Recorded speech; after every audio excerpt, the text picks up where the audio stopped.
Hi friends, പാളിപ്പോയ videos കാണാൻ എല്ലാവർക്കും ഭയങ്കര ഇഷ്ടമല്ലേ? അങ്ങനെ പണി പാളിയ ഒരു വീഡിയോ ആണ് ഇതും.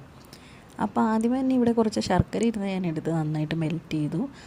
പിന്നെ കുറച്ച് ഗോതമ്പൊടി, കുറച്ച് അരിപ്പൊടി, കുറച്ച് ഏലയ്ക്ക, അതിൻ്റെ ഒപ്പം തന്നെ 2 പഴം, ഇത്രയൊക്കെ ഒരു മിക്സിയുടെ ജാറിലേക്ക് ഇട്ട് കൊടുത്തു കേട്ടോ. ഇപ്പം നിങ്ങൾക്ക് ഏകദേശം മനസ്സിലാക്കാണ് ഞാൻ എന്നെ ഉദ്ദേശിക്കണേന്ന്. ഉണ്ണിയപ്പാണോന്ന് ചോദിച്ചാൽ അല്ല, നെയ്യപ്പാണോന്ന് ചോദിച്ചാൽ അതുമല്ല, അങ്ങനെ ഒരു ഐറ്റം ഉണ്ടോ. അത് കഴിഞ്ഞ് അതിലേക്ക് കുറച്ച് ഉപ്പും കൂടി ഇട്ട് ഞാൻ നന്നായിട്ട് മിക്സ് ചെയ്തു കേട്ടോ.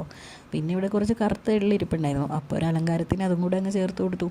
ഇതുവരെയൊക്കെ എല്ലാം വളരെ പെർഫെക്റ്റ് ആയിട്ടാണ് കേട്ടോ വന്നത്. അത് കഴിഞ്ഞപ്പോൾ ഒരു പാനിലേക്ക് കുറച്ച് നെയ്യും കൂടെ ഒഴിച്ചിട്ട് കുറച്ച് തേങ്ങാക്കൊത്തും കൂടെ ഞാൻ അതിലേക്ക് വറുത്തിട്ടു കേട്ടോ. എന്ത് ചെയ്യുമ്പോഴും ഒരു പെർഫെക്ഷൻ വേണമല്ലോ, അതിന് വേണ്ടി. അത് കഴിഞ്ഞപ്പോഴാണ് പണി പാളിയത്. ഉണ്ണിയപ്പച്ചട്ടി ഇല്ലാത്തതുകൊണ്ട് ഈ ചട്ടി തന്നെ ഞാൻ കുറച്ച് എണ്ണയും നെയ്യും കൂടെ മിക്സ് ചെയ്ത് ഒഴിച്ചിട്ട് അതിലേക്ക് ഞാൻ ഇട്ട് കൊടുത്തു കേട്ടോ.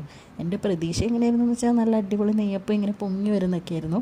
പക്ഷേ കണ്ടില്ലേ, ഏകദേശം ഒരു കട്ട്ലേറ്റ് പോലെ ഉണ്ടായിരുന്നത്. പിന്നെ ഞാൻ ഇതുപോലെ